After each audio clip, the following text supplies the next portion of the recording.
விதையும் விருக்ஷமும் சேனல். இன்னைக்கு நம்ம பார்க்க போகிறது இட்லி சாதம் இது ரெண்டுத்துக்கும் ஏற்ற மாதிரி ஒரு தக்காளி குழம்பு பார்க்க போகிறோம். இந்த தக்காளி குழம்புக்கு தேவையான பொருள் என்னென்னு பார்க்கலாம். ஃபர்ஸ்ட் இதெல்லாம் பார்த்தீங்கன்னா இந்த செட்டு வந்து அப்படியே நமக்கு பச்சையாக அரைக்க போகிறது. சரிங்களா, பச்சையாக அரைக்க போகிற செட்டை. இது வந்து பார்த்தீங்கன்னா நம்ம தாளிக்கிறதுக்கு உண்டான ஐட்டம். ஃபஸ்ட்டு நம்ம வந்து இதெல்லாம் பச்சையாக அரைச்சி எடுத்துக்க போகிறோம். அடுத்து இதெல்லாம் தாளிப்பு பண்ணிட்டு இந்த அரைச்சதை இதில் கொட்ட போகிறோம். அவ்வளோதான். இப்போ இந்த ரெசிபியோட முக்கியமாக யார் எனக்கு சொல்லி தந்தேன்னு பார்த்தீங்கன்னா எங்கள் மாமி, எங்கள் ராணி மாமி வந்து எனக்கு இதை சொல்லி கொடுத்துருக்காங்க. இது எப்பயுமே என்னோட ரொம்ப ஃபேவரட்டான டிஷ். இது நான் எப்போ போனாலும் எங்கள் மாமி எனக்கு இது பண்ணி தருவாங்க. அதனால இப்போ நான் எல்லாத்துக்கும் இதை ஷேர் பண்ணுறேன். எல்லோரும் ட்ரை பண்ணி பாருங்கள். Thanks to Mami for this recipe, Rani மாமிக்கு. ஓகே, இப்போ பார்த்தீங்கன்னா 4 தக்காளி பழம் கட் பண்ணி வச்சுருக்கேன். தேங்காய், இஞ்சி, பூண்டு.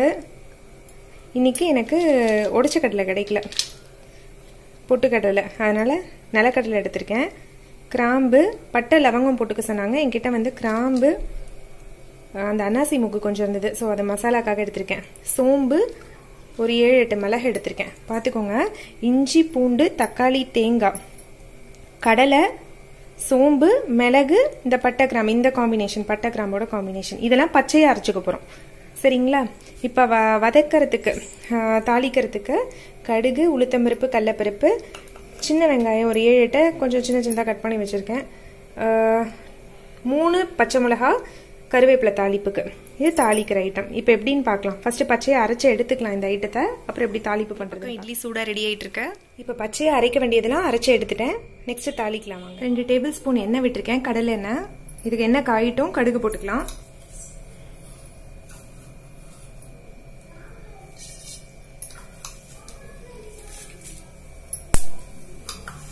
எண்ணெய் காஞ்சிட்டு கடுகு போட்டுக்கிறேன்.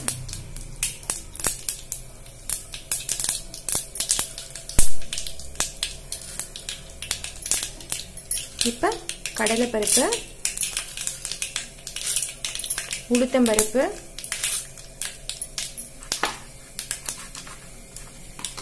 பச்சை மிளகா, வெங்காயம், கருவேப்பிலை.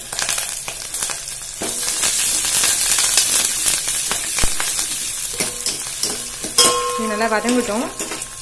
கொஞ்சமா பெருங்காயம் ஆட் பண்ணிக்கோங்க.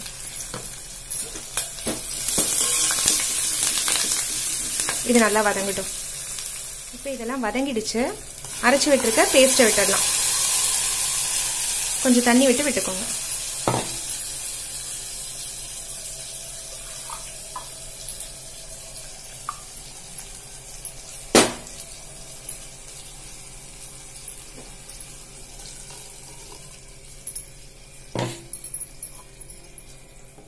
அரைச்சதை விட்டுட்டேன். நல்லா கிளறி விட்டுக்கோங்க. நம்ம ஆல்ரெடி மிளகு, பச்சை மிளகா போட்டிருக்கோம், ஸோ அதனால மிளகா பொடி எல்லாம் தேவையில்லை.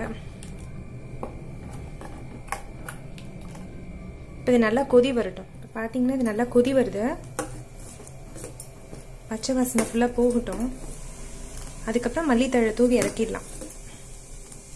பக்கம் நம்ம பானை இட்லி ரெடி ஆயிடுச்சு.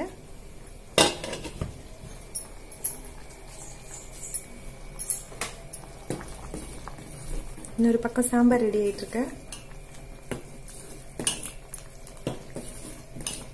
இதுக்கு தேவையான உப்பு இப்போ ஆட் பண்ணிக்கோங்க. கொதி வந்துடுச்சு, உப்பு மட்டும் ஆட் பண்ணிக்கோங்க.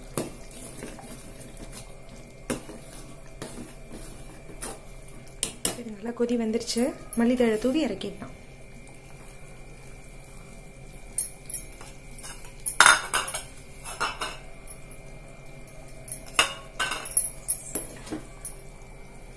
இப்போ பார்த்தீங்கன்னா நம்ம சூப்பரான தக்காளி சாம்பார், தக்காளி குருமா இல்லை தக்காளி குழம்பு ரெடி ஆயிடுச்சு. இது இட்லிக்கு சாதத்துக்கு ரெண்டுத்துக்குமே சூப்பராக இருக்கும். ட்ரை பண்ணி பாருங்கள். எல்லாரும் மறக்காமல் எங்கள் மாமிக்கு ஒரு தேங்க்ஸ் சொல்லிவிடுங்க. தேங்க்யூ.